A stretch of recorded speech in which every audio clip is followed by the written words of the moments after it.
আসসালামু আলাইকুম। বাংলাদেশের মুসলমান ভাইরা, আমি কিছু কথা বলবো, শোনেন। ডক্টর ইউনূসকে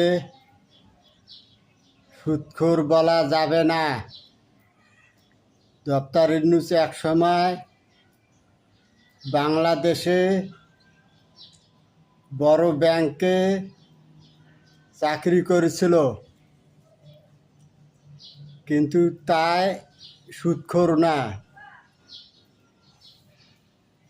ব্যাংকের তারা কর্মচারী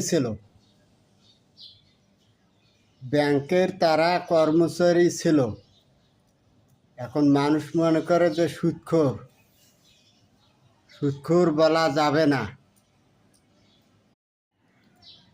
আসসালামু আলাইকুম। বাংলাদেশের মুসলমান ভাইরা, আমি কিছু কথা বলবো, শোনেন। ডক্টর ইউনূসকে সুদখোর বলা যাবে না। ডক্টর ইউনূস এক সময় বাংলাদেশে বড় ব্যাংকে চাকরি করেছিল, কিন্তু তাই সুদখোর না। ব্যাংকের তারা কর্মচারী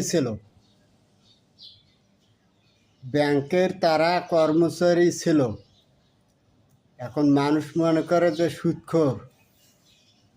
সুদখোর বলা যাবে না।